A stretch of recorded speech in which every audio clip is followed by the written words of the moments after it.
आज हम डिस्कस करने वाले हैं सोइल एंड फाउंडेशन इंजीनियरिंग में चैप्टर नंबर 6 डिस्कस कर रहे हैं deformations of the soil.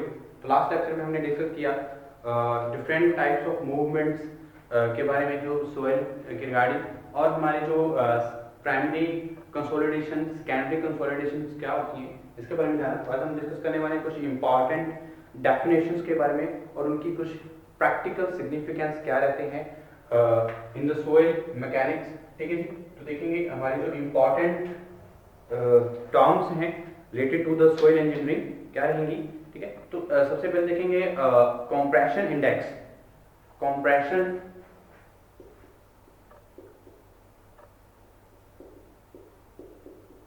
Index, ठीक है जी, तो कंप्रेशन इंडेक्स क्या होती है इसके बारे में जान लेते हैं। कंप्रेशन इंडेक्स एक हमारी जो डिफाइन करता है slope of the linear portion of the void ratio, और जो हमारे लॉग 10 पे हम क्या करते हैं लॉग इफेक्टिव स्ट्रेसेस पे, और हमारी जो वॉइड रेशियो के स्लोप पे हम क्या होगी जो हमारी सोइल है उसको हम क्या बोलेंगे कंप्रेशन इंडेक्स। अगर डिफाइन करें तो कंप्रेशन इंडेक्स में भी डिफाइन कंप्रेशन इंडेक्स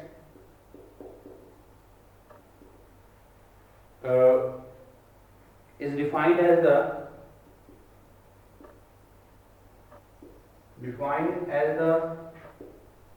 स्लोप को डिफाइन करता है compression index of the linear portion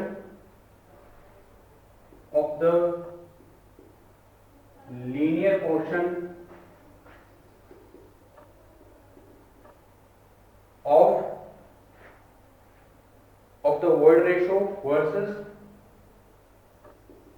linear portion of the void ratio versus log sigma effective stress plot is known as compression index, is known as pressure void ratio curve, pressure void ratio curve, and compression index, और it is denoted by इसको हम denote करते हैं CC से। Compression index को हम denote करेंगे CC से। ठीक है जी, तो प्रेशर वॉइड रेशियो हमारी क्या रहेगी। अगर मैं वॉइड रेशियो और इफेक्टिव स्ट्रेसेस के बीच में देखो तो हमारी जो डायग्रामेट्रिकली हम देखें तो कुछ इस तरह से हम क्या करेंगे। अगर हमारी ये हमारा जो क्वेश्चन है वॉइड रेशियो क्या है, हमारा क्या है वॉइड रेशियो, ठीक है जी, और ये हमारी क्या है effective stress sigma, effective stress और वॉइड रेशियो के बीच में जो प्लॉट हम ड्रॉ करते हैं कि हमारे क्या है स्लोप को शो करेगा, इसको हम क्या बोलते हैं कंप्रेशन इंडेक्स। कुछ इस तरह से, ठीक है जी, ये क्या रहेगा हमारा कंप्रेशन इंडेक्स। ठीक, तो इफेक्टिव स्ट्रेसेस जैसे बढ़ रही है हमारा जो क्या है वॉइड रेशियो कम हो रही है तो इफेक्टिव स्ट्रेसेस क्या हो रही है इंक्रीज हो रही है। ठीक है, तो वॉइड रेशियो कम हो रही है तो क्या हो रहा है यहाँ पे इफेक्टिव स्ट्रेसेस क्या हो रही है कम हो रही है। ठीक है, तो ये इंपॉर्टेंट रहेगा। ओके, और अगर मैं और ड्रॉ करते हैं तो हमारी जो वैल्यूज हैं किस तरह से हम इसको डिफाइन कर पाएंगे कंप्रेशन इंडेक्स को।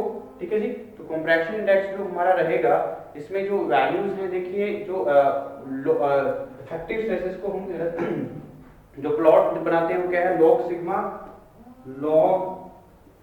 सिग्मा इफेक्टिव सिग्मा बार।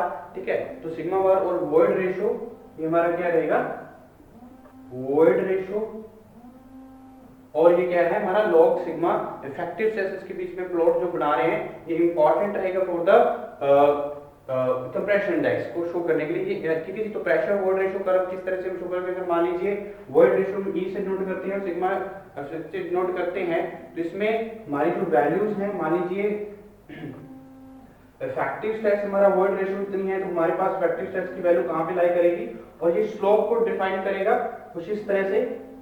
ये हमारा क्या है स्लोप रहेगा, और ये हमारी क्या है वैल्यूज हैं, और ये हमारा ई नॉट से नोट करेंगे वॉइड रेशियो अगर है तो हमारे पास इफेक्टिव स्ट्रेसेस की वैल्यू कितनी है, सिग्मा नॉट, ठीक है जी, बार। तो ये हमारा क्या है, सिग्मा प्लॉट कर रहे हैं इसको हम log sigma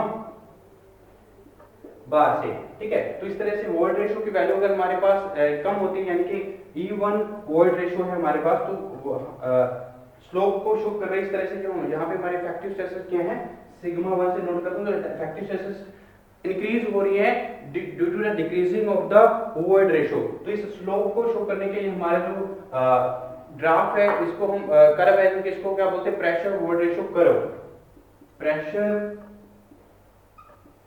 void ratio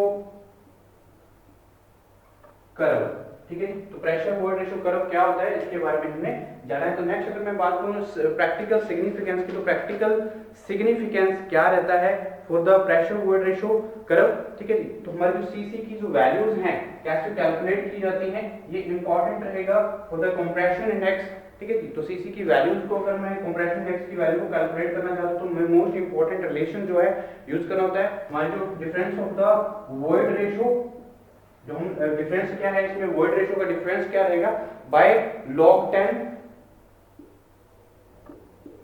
sigma 1 by sigma naught, ठीक है जी। तो ये इंपॉर्टेंट रहता है फॉर द कंप्रेशन इंडेक्स, ठीक है। तो चेंज ऑफ द, इसको हम कैसे शो कर सकते हैं, change of the void ratio divided by log 10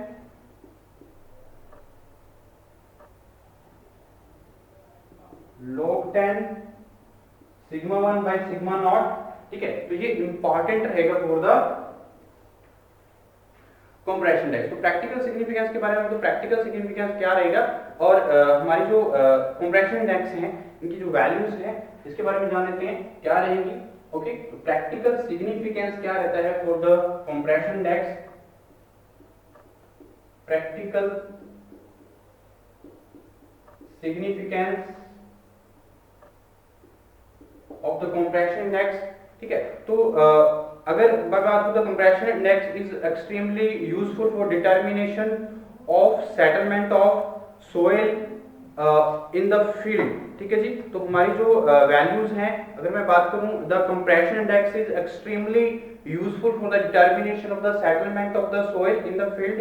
तो हमारी जो डिटर्मिनेशंस हैं सोइल की, सेटलमेंट्स की, उसको डिटरमाइन करने के लिए हम कंप्रेशन इंडेक्स का यूज कर सकते हैं, ठीक है। तो प्रैक्टिकल सिग्निफिकेंस क्या रहता है, most importantly the compression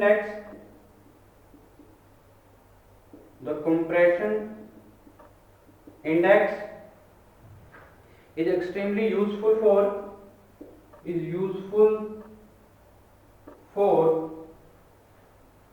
determination of settlement,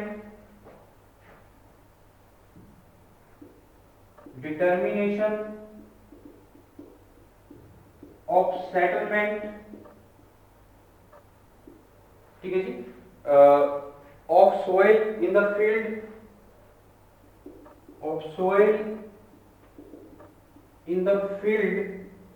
ठीक है जी। और उसके बाद मैं बात करूं जो हमारे सेटलमेंट्स को डिटरमाइन करने के लिए वेरी यूजफुल रहेगा कंप्रेशन इंडेक्स। और क्या प्रैक्टिकल सिग्निफिकेंस रहेगा for the compression index, it is measure the compression in the soil, it is measure the compression in the soil, ठीक है। सोइल में कंप्रेशन को मेजर करने के लिए हम यूज करते हैं कंप्रेशन इंडेक्स का। उसके बाद मैं बात करूं जो from compression index liquid limit of the clay can also be determined. तो लिक्विड लिमिट को भी हम क्या कर सकते हैं, डिटरमाइन कर सकते हैं, जो हमारी क्ले सोइल में रहती है for the by the compression index, ठीक है जी। तो ये इंपॉर्टेंट प्रैक्टिकल सिग्निफिकेंस रहते हैं रिगार्डिंग द कंप्रेशन इंडेक्स। तो क्या है, फ्रॉम कंप्रेशन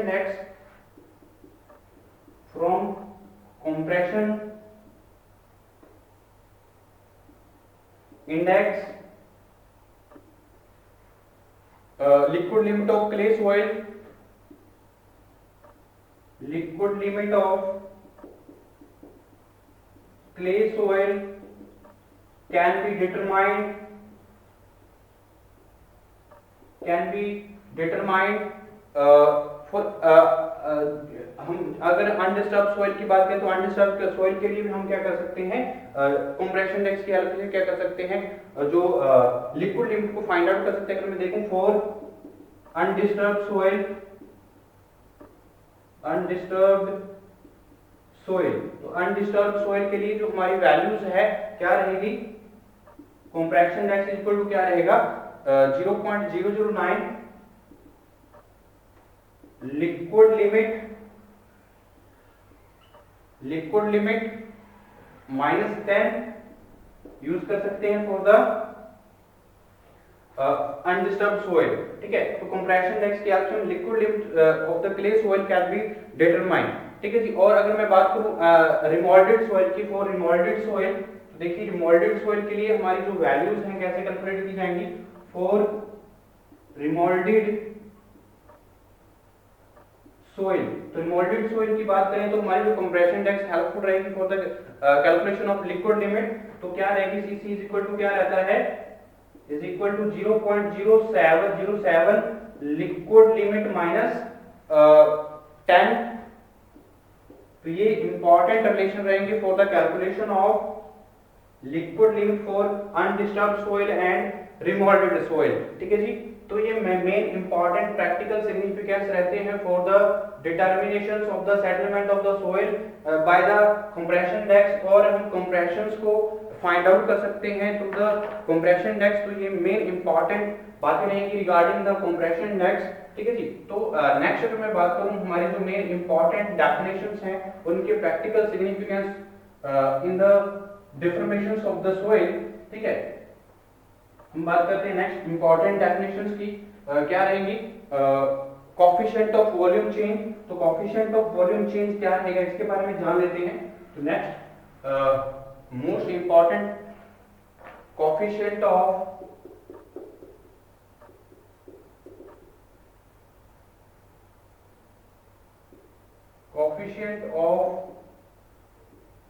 वॉल्यूम चेंज। ठीक है जी। तो कोएफिशिएंट ऑफ वॉल्यूम चेंज क्या है इसके बारे में जानते हैं। तो it is defined as the volumetric strain per unit increase in the effective stress, it is denoted by MR से हम इसको डिनोट करते हैं volume coefficient of volume change को। ठीक है जी। It is defined as the volumetric strain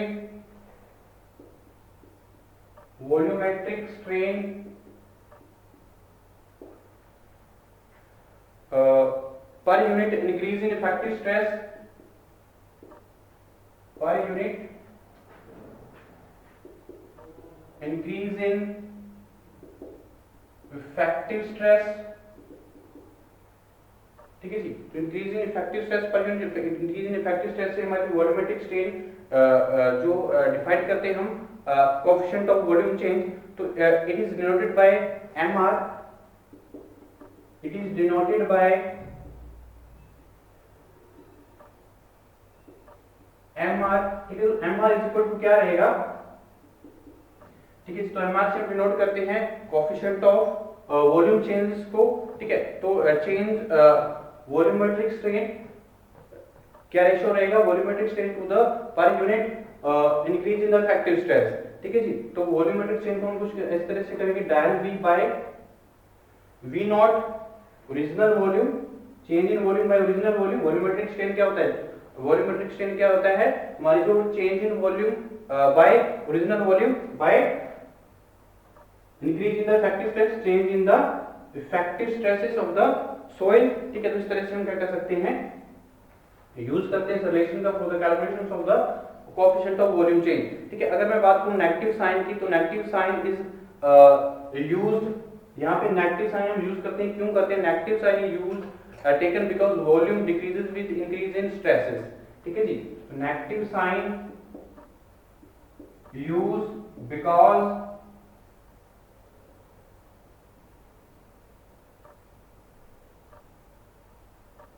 negative sign used because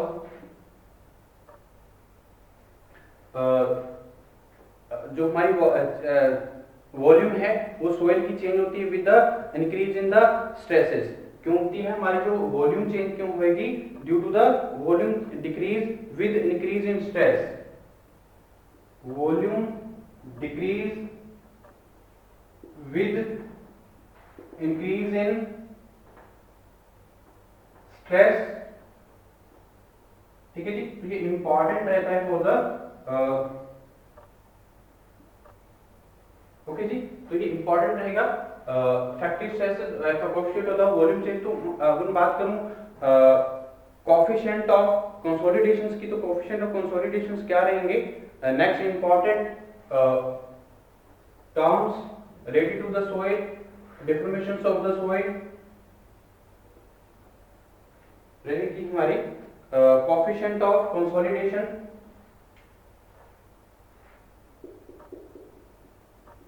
coefficient of consolidation. तो कोएफिशिएंट ऑफ कंसोलिडेशन क्या है, इसके बारे में जान लेते हैं। तो the coefficient of permeability divided by coefficient of volume change. तो coefficient of permeability divided by coefficient of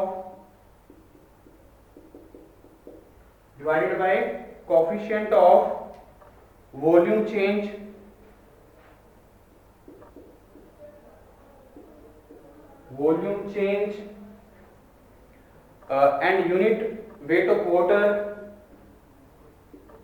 and unit weight of water is termed as coefficient of consolidation, is termed as coefficient of consolidation। ठीक है जी, तो coefficient of consolidation क्या है? The coefficient of consolidation the coefficient of permeability is divided by coefficient of volume change and unit weight of the water is termed as the coefficient of consolidation। यानी कि हम denote करते हैं इसको CV से, denoted by CV, denoted by CV। ठीक, तो CV is equal to क्या रहेगा? CV is equal to coefficient of permeability small k से हम डिनोट करेंगे, और volume change, coefficient of volume change mv से डिनोट करते हैं into unit weight of water lambda w। ठीक है, ये इंपॉर्टेंट रिलेशन रहेगा for the coefficient of consolidation. ठीक है, तो कोएफिशिएंट ऑफ कंसोलिडेशन में हमारा जो k की वैल्यू क्या है यहाँ पे? Coefficient of permeability in centimetre पर सेकंड, कोएफिशिएंट ऑफ परमेबिलिटी, और mv क्या है? Coefficient of volume change. ठीक है जी, तो इन जो हमारे वॉल्यूम चेंज है सेंटीमीटर स्क्वायर पर ग्राम में हम लेते हैं इसको, सेंटीमीटर स्क्वायर पर ग्राम में इसको लेते हैं, और ये हमारा यूनिट वेट ऑफ वाटर ग्राम पर सेंटीमीटर क्यूब, 1 ग्राम पर सेंटीमीटर क्यूब में हम इसको लेते हैं। तो हमारी जो वैल्यूज हैं ये इंपॉर्टेंट रहेगी for the coefficient of consolidation. तो प्रैक्टिकल सिग्निफिकेंस के बारे में जानते हैं। तो प्रैक्टिकल सिग्निफिकेंस क्या रहेगा? Practical significance of the coefficient of consolidation, practical significance। तो मोस्ट इंपॉर्टेंटली बात यह है कि हमारे जो कोएफिशिएंट कंसोलिडेशंस हैं, तो greater the permeability of soil, अगर सोइल की जो परमेबिलिटी ज्यादा होगी तो most the value of the coefficient of consolidation. क्योंकि जो हमारे अगर यहाँ पे बात करें CV इज इक्वल टू क्या है? It is the coefficient of permeability divided by the coefficient of the volume change and unit weight of the water. अगर यहाँ पे देखिए, अगर हमारी जो वैल्यूज हैं परमेबिलिटी की, अगर permeability coefficient of permeability increase होती है तो क्या होगा? हमारी जो कोएफिशिएंट ऑफ कंसोलिडेशन है वो इंक्रीज होगा। ठीक है जी, तो वेरी फर्स्ट हमारी जो प्रैक्टिकल सिग्निफिकेंस क्या रहेगी? टू हमारी जो कोएफिशिएंट ऑफ कंसोलिडेशंस हैं, परमेबिलिटी ज्यादा हो, greater the permeability of soil,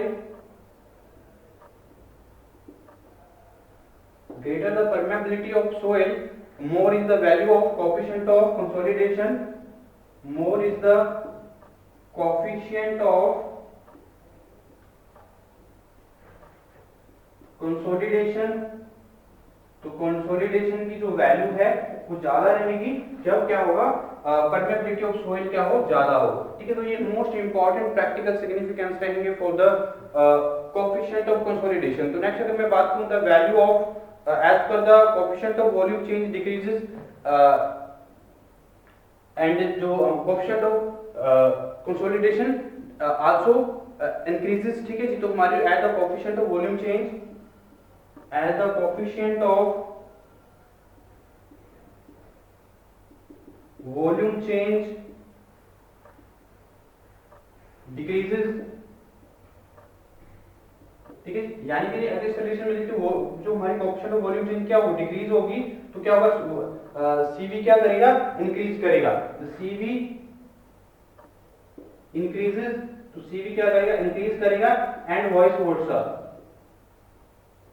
ठीक है, यानी कि अगर हमारी जो वॉल्यूम चेंज क्या हुई, इंक्रीज हुई, तो ये क्या हो जाएगी, CV क्या हो जाएगी, हमारी डिक्रीज होगी कोएफिशिएंट ऑफ कंसोलिडेशन। नेक्स्ट अगर मैं प्रैक्टिकल सिग्निफिकेंस की बात करूं तो हमारी जो CV the value of CV remains constant with A considerable range of stress.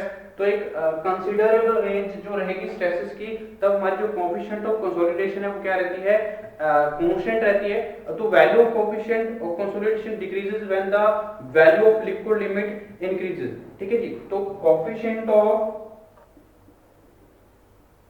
Consolidation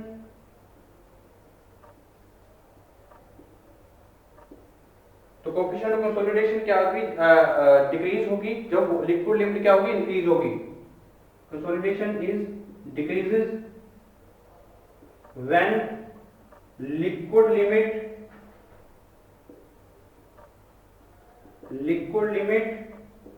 increases.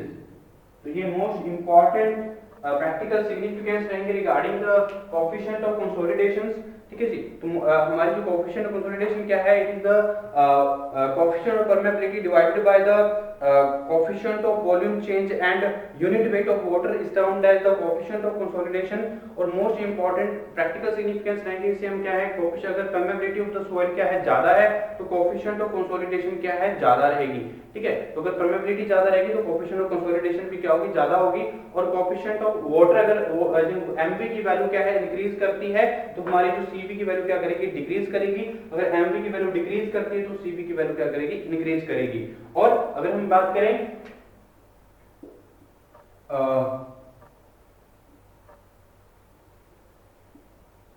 Okay, तो हमारी जो कोएफिशिएंट ऑफ कंसोलिडेशन है डिक्रीज कब होती है, जब लिक्विड लिमिट क्या होगी, जो value of the coefficient of consolidation decreases when the value of the liquid limit is increases. तो ये मोस्ट इंपॉर्टेंट डेफिनेशंस हैं, हमने डिस्कस किए हैं डिफॉर्मेशन ऑफ सॉइल में। नेक्स्ट लेक्चर में डिस्कस करते हैं नेक्स्ट इंपॉर्टेंट डेफिनेशन को, डिग्री ऑफ कंसोलिडेशन क्या होती है, फॉर द नेक्स्ट लेक्चर।